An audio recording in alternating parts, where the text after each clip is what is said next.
పాక్ ఆక్రమిత కాశ్మీర్. పాక్ ఆక్రమిత కాశ్మీర్ చుట్టూనే చర్చ నడుస్తుంది. భారత్, పాకిస్తాన్ మధ్య ఉద్రిక్తతలు, యుద్ధ విరమణ, అలానే కాల్పుల విరమణకు సంబంధించినటువంటి ఒప్పందాలు అన్నీ కూడా ఈ ఆక్రమిత కాశ్మీర్ చుట్టూనే ఉన్నాయి. అసలు కాశ్మీర్ కథలో ఆక్రమిత కాశ్మీర్ వాటా ఎంత? ఒకవేళ భారతదేశం అనుకున్నటువంటి లెక్కల ప్రకారం కాశ్మీర్ని తిరిగి తీసుకుంటే జరిగేటువంటి ప్రయోజనాలు ఏంటి? మరీ ముఖ్యంగా ఈ ప్రాంతానికి సంబంధించినటువంటి ఎకాలజీ బ్యాలెన్స్, అంటే ఇప్పుడు నా వెనక కనిపిస్తున్నటువంటి ఈ దృశ్యం అదే ఏ ఫారిన్ కంట్రీలోనే ఉంటే ఒక అద్భుతమైనటువంటి టూరిజం స్పాట్గా మారిపోయి ఉండేది. ఇది శ్రీనగర్ వ్యాలీ. శ్రీనగర్కి సంబంధించి కాశ్మీర్ రాజధానిగా అనేక సంవత్సరాలుగా, శతాబ్దాలుగా ఉన్నటువంటి ముఖ్యమైనటువంటి నగరం. అక్కడ ఉన్నటువంటి ప్రకృతి అందాలు ఇవి. కానీ ఈ అందాల మాటన ఒక విషాదం ఉంది. ఆక్రమిత కాశ్మీర్గా చీలికలు ఉన్నాయి. రాజకీయపరమైనటువంటి, మతపరమైనటువంటి, చారిత్రకంగా ఎదురైనటువంటి అనేక సంక్షోభాలు ఈ కథలో ఉన్నాయి. సో ఒకసారి తెలుసుకునేటువంటి ప్రయత్నం చేద్దాం. ఆక్రమిత కాశ్మీర్లో ఉన్నటువంటి పరిస్థితులు ఏంటి, ప్రస్తుతం రాజకీయ నాయకులు వేసినటువంటి అంచనాలు, ముఖ్యంగా భారతదేశం ఆశిస్తున్నట్టుగా ఆక్రమిత కాశ్మీర్ని స్వాధీనపరుచుకునేటువంటి అవకాశాలు ఎంతవరకు ఉన్నాయి, వాటిని విశ్లేషించేటువంటి ప్రయత్నం చేద్దాం. జనాభా పరంగా కానీ, దేశంలో ఉన్నటువంటి అవసరాల రీత్యా చూసినా కానీ కాశ్మీర్కి ఒక ప్రత్యేకమైనటువంటి స్థానం ఉంది. ఇది జమ్మూ కాశ్మీర్ అనగానే భారతదేశానికి శిఖరాయమానం, అంటే తల భాగంగా చెప్పుకునేటువంటి ప్రదేశం జమ్మూ కాశ్మీర్. ఓవరాల్ మ్యాప్ ఇది. కానీ లెక్కలు తర్వాత ఇప్పుడు ఉన్నటువంటి పరిస్థితుల్లో మాత్రం ఈ ఈక్వేషన్స్ అన్నీ పూర్తిగా మారిపోయినాయి. లెక్కలు అందుబాటులోకి వచ్చిన తర్వాత కాశ్మీర్ స్వరూపం ఈ విధంగా మారిపోయింది. ఒక్కొక్క ప్రాంతం ఒక్కొక్క దేశం కంట్రోల్లో, ఒక్కొక్క ప్రాంతంలో ఒక మతం ఆధిపత్యంలో ఉన్నటువంటి పరిస్థితులు ఇవన్నీ కూడా ఏర్పడ్డాయి. ఒకసారి విశ్లేషిద్దాం. 1947లో స్వాతంత్రం వచ్చినటువంటి సందర్భంలో కొన్ని సంస్థానాల్లో సమస్యలు తలెత్తినాయి. వాటిలో 4 ప్రధానమైనటువంటి సంస్థానాలు హైదరాబాద్, జునాగఢ్, కాశ్మీర్, అలానే కలాత్ సంస్థానం. అది బలూచిస్తాన్లో ఉంది. కాశ్మీర్ సరిహద్దుల్లో జరిగినటువంటి క్రమంలో, అంటే కలాత్ కంప్లీట్గా పాకిస్తాన్ లోపల ఉన్నటువంటి భూభాగం కాబట్టి దాన్ని కలిపేసుకున్నారు. అక్కడ సమస్య రాలేదు. కానీ దశాబ్దాలుగా అక్కడ స్వాతంత్రకాంక్ష పేరిట పోరాటాలు జరుగుతూనే ఉన్నాయి. కాశ్మీర్ సరిహద్దులో ఉన్న నేపథ్యంలో ఇండియాలో కొంత భాగం కలిసింది, పాకిస్తాన్ దురాక్రమణలో కొంత భాగం వెళ్ళింది, చైనా దురాక్రమణలోకి మరికొంత భాగం వెళ్ళింది. దీంతో ఇది ఒక సమస్యలమయంగా మారిపోయింది. ఒకసారి చూద్దాం కాశ్మీర్ ఆధీనానికి సంబంధించి. ఇది మొత్తంగా ఈ లొకేషన్ ఎల్లో కలర్లో ఉన్నటువంటి ప్రాంతం మొత్తం చూస్తే జమ్మూ కాశ్మీర్ అనేటువంటి రాష్ట్రం ఒకప్పుడు. ఇప్పుడు దాన్ని విభజించిన తర్వాత ఈ ప్రాంతం అంతా లడాక్ యూనియన్ టెరిటరీగా మారింది. ఈ ప్రాంతం జమ్మూ అండ్ కాశ్మీర్గా మారింది. ఇందులో ఈ వైట్ మార్క్లో కనిపిస్తున్నటువంటి ప్రాంతం కాశ్మీర్ లోయ. ఈ కాశ్మీర్ లోయకి ఉన్నటువంటి జనాభాపరమైనటువంటి ఈక్వేషన్స్, మతపరమైనటువంటి ఈక్వేషన్సే ఇప్పుడు పెద్ద ఎత్తున తీవ్రవాదానికి కారణమవుతున్నాయి. ఆ లెక్కలు మీకు మళ్ళీ వివరిస్తాను నేను. ఇక పాక్ ఆక్యుపైడ్ కాశ్మీర్ అనేటువంటి ప్రదేశంలో ఈ ప్రాంతం మొత్తం కనిపిస్తుంది. ఈ గ్రీన్ పార్ట్ అంతా కూడా, ఇందులో కూడా 2 ప్రధానమైనటువంటి భాగాలు ఉన్నాయి. ఈ ఇక్కడ వరకు ఉన్నటువంటి ప్రాంతాన్ని, ఇది కాశ్మీర్ లోయలోకి వచ్చేటువంటి ప్రాంతం, కొంత జమ్మూలో ఉండేటువంటి ప్రాంతం. సో ఈ ప్రాంతం మొత్తాన్ని ఏమో ఆజాద్ కాశ్మీర్ అని చెప్పని పాకిస్తాన్ వ్యవహరిస్తూ ఉంటుంది.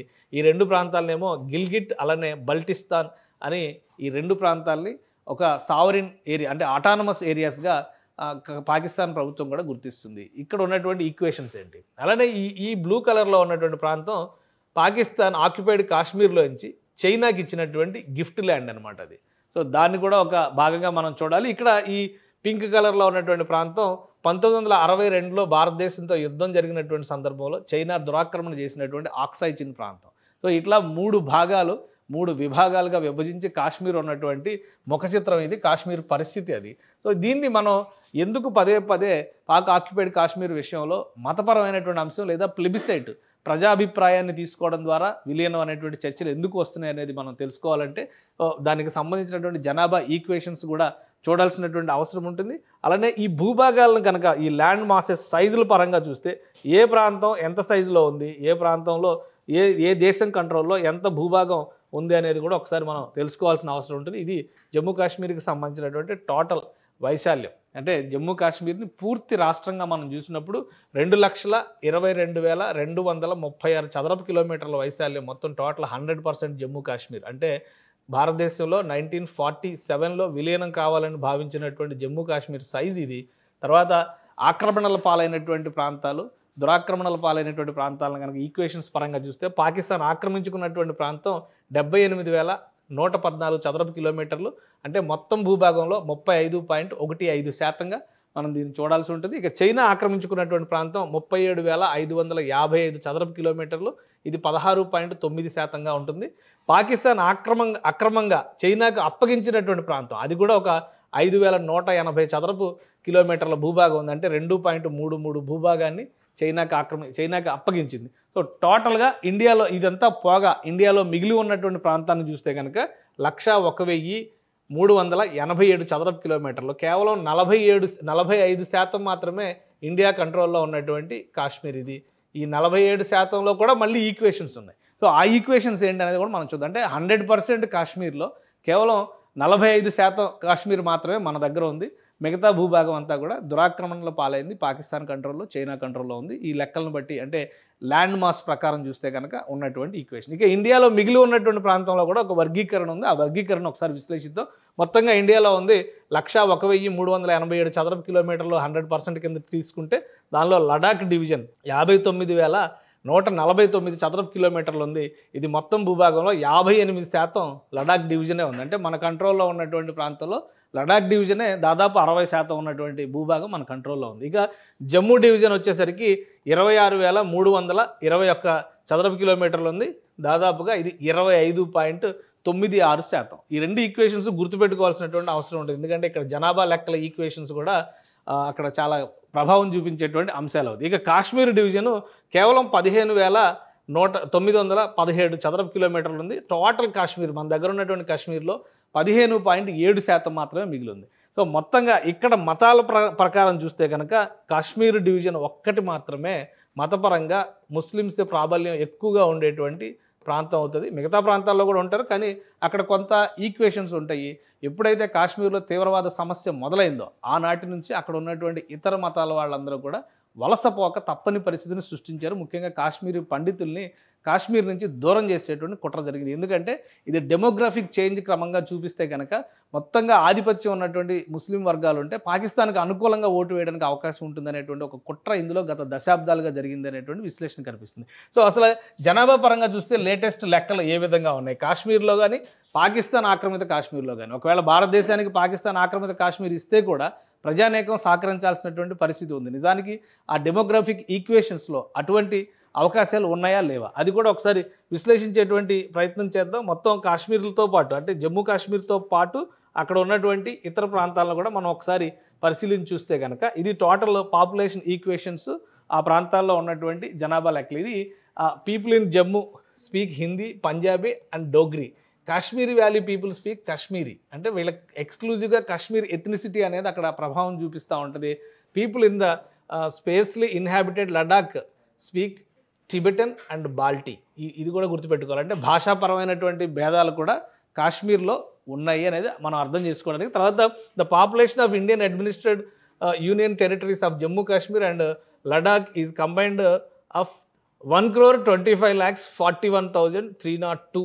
అంటే ఇక్కడ ఉన్నటువంటి ఇండియన్ అడ్మినిస్ట్రేషన్లో ఉన్నటువంటి జనాభా ఇది.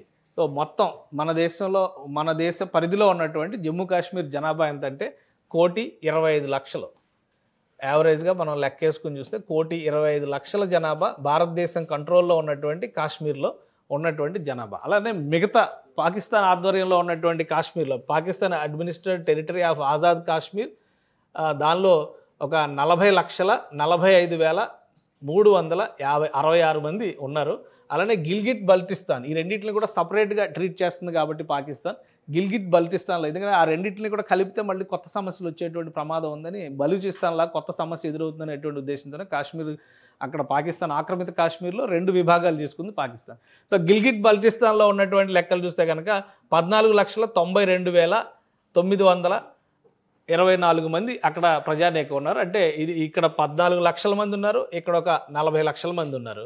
సో మొత్తంగా చూస్తే కనుక ఒక 55 లక్షల జనాభా పాకిస్తాన్ ఆక్రమిత కాశ్మీర్లో ఉంది. కానీ భారత ఆధీనంలో ఉన్నటువంటి కాశ్మీర్లో మాత్రం 1,25,00,000 మంది జనాభా ఉన్నారు. సో ఇక్కడ మతపరమైనటువంటి ఈక్వేషన్స్ పెద్ద ప్రభావం చూపిస్తాయనేటువంటి అంచనాలు ఉన్నాయి. అలానే ఆ ఈక్వేషన్స్ ఎలా ఉన్నాయో కూడా ఒకసారి మనం చూద్దాం. ఇండియన్ అడ్మినిస్ట్రేడ్ కాశ్మీర్లో ఉన్నటువంటి దానిలో ఇక్కడ కాశ్మీర్ వ్యాలీలో 4 మిలియన్లు అంటే 40 లక్షల మంది, ఇక్కడ 95% ముస్లిం పాపులేషనే ఉంది. ఇక్కడ ఉన్నటువంటి జనాభా 40 లక్షల మందిలో 95% కేవలం కాశ్మీర్ వ్యాలీలో ముస్లిమ్స్ మాత్రమే ఉన్నారు. కానీ వాళ్ళందరూ కూడా భారతదేశంతో ఉండడానికి ఆసక్తి చూపిస్తున్నారు. ఇప్పుడు జరుగుతున్నటువంటి ఉద్రిక్తతల నేపథ్యంలో కూడా అనేక మంది కాశ్మీరీ ముస్లింలు భారత అనుకూల వాదనని వినిపించారు. ఇక్కడ ఉన్నంత ప్రశాంతంగా ఆజాద్ కాశ్మీర్ అని చెప్తున్నటువంటి ప్రాంతంలో ఆజాదీ కూడా లేదు అనేటువంటి విమర్శల్ని నేరుగా చేస్తున్నారు. సో ఈక్వేషన్స్ మతపరంగా వాళ్ళని చీల్చాలనేటువంటి కుట్ర చేసినప్పుడు తప్పితే వాస్తవానికి భారత పరిపాలనా విధానం పైన కానీ భారత ప్రజాస్వామ్యం పైన కానీ కాశ్మీరీ ముస్లిమ్స్లో కూడా మంచి నమ్మకం ఉంది. ఆ విశ్వాసం ఉండబట్టే వాళ్ళు పాకిస్తాన్ వర్సెస్ ఇండియా యుద్ధం జరిగిన సందర్భంలో కానీ అలానే పహల్గామ్ ఇన్సిడెంట్ జరిగినప్పుడు కానీ డైరెక్ట్గా తమ గళాన్ని వినిపించేటువంటి ప్రయత్నం చేశారు. సో ఇక్కడ ఈ కాశ్మీర్ వ్యాలీలో 4% మంది మాత్రమే ముస్లిమ్స్ ఉన్నారు. ఇతర మతాలకు సంబంధించి డేటా లేదు. ఇక చూస్తే కనుక జమ్మూ ప్రాంతంలో 30 లక్షల మంది జనాభా ఉంటే అందులో 30% మంది మాత్రమే ముస్లిమ్స్, 66% మంది హిందూస్. ఈ ఈక్వేషన్ మీరు గుర్తుపెట్టుకోవాలి. కాశ్మీర్లో ఎందుకు బీజేపీ ప్రభుత్వం ఏర్పడింది అనే దాని మీద కూడా చాలా చర్చలు వస్తున్నాయి. కాశ్మీర్ అంటే కేవలం ముస్లిమ్స్ మాత్రమే కాదు, ఇతర జనాభా కూడా ఉన్నారనేటువంటి ఈక్వేషన్స్ చెప్పడం కోసమే ఈ ప్రయత్నం చేస్తున్నాం. అలానే జమ్మూలో 66% మంది హిందువులు ఉన్నారు, 4% మంది ఇతర మతాలు, బహుశా క్రిస్టియానిటీని అనుసరించే వాళ్ళు కానీ జైన్స్ కానీ లేదా సిక్కులు కూడా ఉండొచ్చు. ఎందుకంటే కాశ్మీరు పంజాబ్ బార్డర్ స్టేట్స్ విభజన వలన జరిగినటువంటి నష్టం వలన వీటి మధ్య అనుబంధం తెగిపోయింది. ఇంకా చెప్పాలంటే జమ్మూ డివిజన్లో కూడా చాలామంది ఛత్తీసింగ్పురా లాంటి ప్రాంతాల్లో సిక్ మతానికి చెందిన వాళ్ళు చాలామంది కూడా ఉన్నారు. వాళ్ళందరూ ఊచకోతలు చేసిన సందర్భాలు కూడా ఉన్నాయి. మనం అనేక హెడ్లైన్స్లో కూడా ఆ న్యూస్ చూసాం. ఇక లడాక్ ప్రాంతంలో పరిస్థితి చూద్దాం. మనం లడాక్ ప్రాంతంలో మొత్తం చూస్తే 2,50,000 మాత్రమే జనాభా. ఇక్కడ లడాక్ ప్రాంతం జనాభా సైజు పరంగా చూస్తే దాదాపు 58% కాశ్మీర్లో, ఇండియన్ అడ్మినిస్ట్రేటెడ్ కాశ్మీర్లో 58% ల్యాండ్ మాస్ ఉంది. కానీ ప్రజలు మాత్రం చాలా తక్కువ మంది ఉన్నారు. 2.5 లక్షల మంది మాత్రమే ఉన్నారు. అందులో 46% మంది ముస్లింలు, హిందువులు 12% మంది, బుద్ధిస్టులు 40%. అంటే బుద్ధిస్ట్ డామినేషను ఇక్కడ, బుద్ధిస్ట్ బలమైనటువంటి ఈక్వేషన్ ఉంది. నాన్ ముస్లిమ్స్ ఈక్వేషన్స్ చూస్తే కనుక ఇతర ప్రాంతంలో కాశ్మీర్ లోయతో పోలిస్తే ఇక్కడ ఎక్కువ కనిపిస్తుంది. ఇతర మతాలు కూడా ఇక్కడ ఒక 2% మళ్ళీ కనిపిస్తున్నాయి. సో ఇది ఈక్వేషన్స్ పరంగా చూస్తే కేవలం కాశ్మీర్ లోయలో తప్ప మిగతా అన్ని ప్రాంతాల్లో కూడా ఇతర మతాలకు కూడా బలమైనటువంటి ప్రాతినిధ్యం ఉంది. ఈ బలమైన ప్రాతినిధ్యాన్ని తరిమి కొట్టేటువంటి క్రమంలోనే జమ్మూ కాశ్మీర్లో హింసోన్మాదం, ప్రధానంగా తీవ్రవాదాన్ని, ప్రాక్సీ వార్, పరోక్ష యుద్ధానికి బీజం వేస్తున్నామని జుల్ఫికర్ అలీ భుట్టో ఉన్నప్పుడే ఒక ప్రకటన చేశాడు. అప్పటి నుంచి ఆ దరిద్రం ఇప్పటివరకు జమ్మూ కాశ్మీర్ని వీడలేదు, అలా వెంటాడుతూనే ఉంది. సో ఇది ఇండియన్ అడ్మినిస్ట్రేటెడ్ జమ్మూ కాశ్మీర్లో ఉన్నటువంటి జనాభా పరంగా మతపరమైనటువంటి ఈక్వేషన్. ఒకసారి పాకిస్తాన్ ఆక్రమిత కాశ్మీర్లో ఉన్నటువంటి ఈక్వేషన్స్ ఏంటో ఒకసారి చూద్దాము. పాకిస్తాన్ ఆక్యుపైడ్ కాశ్మీర్లో ఆజాద్ కాశ్మీర్గా చెబుతున్నటువంటి ప్రాంతంలో కూడా 4 మిలియన్స్ అంటే 40 లక్షల మంది జనాభా ఇక్కడ కనిపిస్తున్నారు. 100% అందులో పాకిస్తాన్ ఆక్యుపైడ్ కాశ్మీర్లో 100% ఒకే ఒక్క మతం ఉంది, ఇస్లాం. అంటే ముస్లిమ్స్ మాత్రమే ఉన్నారు. ఆజాద్ కాశ్మీర్ అని చెబుతున్నటువంటి ప్రాంతంలో అన్య మతం అసలు ఆచూకీ కూడా లేదు. 100% ఇవి లేటెస్ట్ లెక్కలు, 2020లో వచ్చినటువంటి డేటా ఇది. సో దాని ప్రకారం చూస్తే ఆజాద్ కాశ్మీర్ అని చెప్పుకుంటున్నటువంటి ప్రాంతంలో 100% ముస్లిమ్స్ మాత్రమే ఉన్నారు. ఇక గిల్గిట్ బల్టిస్తాన్, ఈ 2 ప్రాంతాలు కూడా అటానమస్ అడ్మినిస్ట్రేటెడ్ కింద వ్యక్తపరుస్తున్నారు. సో అక్కడ ఒక 2 మిలియన్ల జనాభా అంటే 20 లక్షల మంది జనాభా ఉన్నారు. ఈ 20 లక్షల మందిలో 99% ముస్లిమ్సే ఉన్నారు. ఇక్కడ మనం ఇంకోటి గమనించాల్సింది ఏంటంటే గిల్గిట్ బాల్టిస్తాన్ అనేది పూర్తిగా గిరిజన ప్రాంతాలు. ఈ ప్రాంతాల్లో ఉండేటువంటి ప్రజలందరూ కూడా మతం కంటే కూడా వాళ్ళ ఆచారానికి, సంప్రదాయానికి ప్రాధాన్యం ఇస్తారు. ఇప్పుడు బలూచిస్తాన్లో మతం అనే దానికంటే కూడా వాళ్ళ ఆచారానికి, సంప్రదాయానికి ఎలా అయితే ప్రాధాన్యం ఇస్తున్నారో గిల్గిట్ బల్టిస్తాన్ అనేటువంటి ప్రాంతంలో ఆ ఆచారానికి, మతానికంటే కూడా ఆచారానికి, సంప్రదాయానికి ప్రాధాన్యం ఇస్తారు. పాకిస్తాన్ కాశ్మీర్ని ఆక్రమించేటువంటి సందర్భంలో గిల్గిట్ బల్టిస్తాన్లో ఉండేటువంటి అఫ్రీదీలు, డోగ్రీలు, ఈ తెగల పేరుతోనే తన సైనికుల్ని మారువేషాల్లో పంపించి దురాక్రమణలకు పాల్పడింది. ఇది చరిత్ర చెప్పేటువంటి సత్యం. 1948లో జరిగినటువంటి దురాక్రమణ చరిత్ర చదివినప్పుడు ఈ అంశాలన్నీ కూడా వస్తాయి. సో ఇప్పుడు మాత్రం పాకిస్తాన్ కంట్రోల్లోకి వెళ్ళిన తర్వాత 99% ఇది ఇస్లాం అనేటువంటి విషయాన్ని ప్రకటిస్తున్నారు. బలూచిస్తాన్లో కూడా ఎక్కువ శాతం ఇస్లామే ఉంటుంది.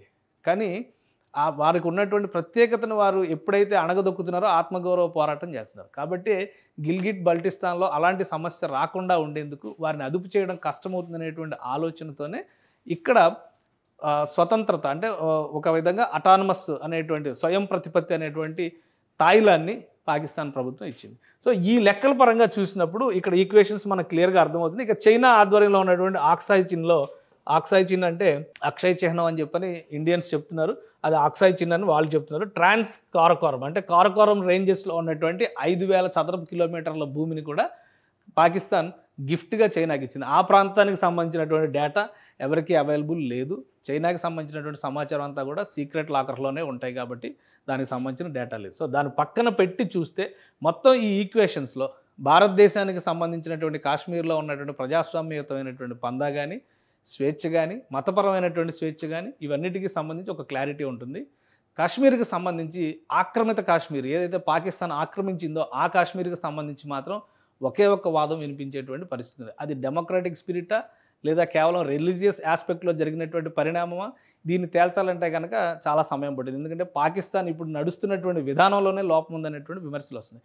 సో ఒకవేళ పాకిస్తాన్ ఆక్రమిత కాశ్మీర్ని కనుక భారతదేశానికి అప్పగించాల్సినటువంటి పరిస్థితి వస్తే ముందు ఈ ప్రజానీకానికి సంబంధించినటువంటి అనేక అంశాలు ఇప్పటికే ఆజాద్ కాశ్మీర్లో ముస్లిమ్స్ ఉన్నప్పటికీ కూడా కాశ్మీర్ లోయలో ఉన్నటువంటి డెవలప్మెంట్ని చూసి పాకిస్తాన్ ప్రభుత్వానికి వ్యతిరేకంగా తిరుగుబాట్లు చేస్తున్నటువంటి పరిస్థితులు ఉన్నాయి. అలానే రాజా హర్సింగ్ ఎవరైతే జమ్మూ కాశ్మీర్ను భారత్లో విలీనం చేయాలని ఆశించారో ఆయన సొంత ప్రాంతాలుగా చెప్పేటువంటి గిల్గిట్ తెగలు, అక్కడ ఉన్నటువంటి డోగ్రీ తెగలు వంటి వారందరూ కూడా భారత్ పైన ఆసక్తితోనూ అనురక్తితోనూ ఉన్నారు. కానీ ఈ 70 సంవత్సరాలలో జరిగినటువంటి పరిణామ క్రమంలో భారత్తో ఉన్నటువంటి బంధాన్ని తెలిసేటువంటి ఒక కుట్ర జరిగింది కాబట్టి వీటన్నిటిని ఏ విధంగా మళ్ళీ రీబిల్డ్ చేస్తారు, ఇప్పుడు భారతదేశం పాకిస్తాన్తో ఒకవేళ ఉద్రిక్తతలు మళ్ళీ ముదిరితే ఎటువంటి ప్రతిపాదనల్ని పాకిస్తాన్ ముందర పెడుతుంది, యుద్ధం అంటూ జరిగి పాకిస్తాన్ ఓడిపోయి 1972 నాటి సిచ్యువేషన్ కనుక వస్తే ఎలాంటి కండిషన్స్లో భారతదేశం పాకిస్తాన్ ఆక్రమిత కాశ్మీర్ని తిరిగి తీసుకుంటుంది అనేటువంటి అంశాలు చాలా ఆసక్తికరంగా మారుతున్నాయి. కానీ డెమోగ్రాఫిక్ ఈక్వేషన్స్ పరంగా చూస్తే భారతదేశానికి అనుకూలమైనటువంటి వాతావరణం చాలా స్పష్టంగా ఉంది. ఆ అనుకూలమైన వాతావరణాన్ని దెబ్బతీసేటువంటి కుట్రలోనే ఇన్ని దశాబ్దాలుగా పరోక్ష యుద్ధాన్ని తీవ్రవాద రూపంలో పాకిస్తాన్ పాలకులు పెంచి పోషిస్తున్నారనేది ఈజీగా అర్థం చేసుకోవచ్చు.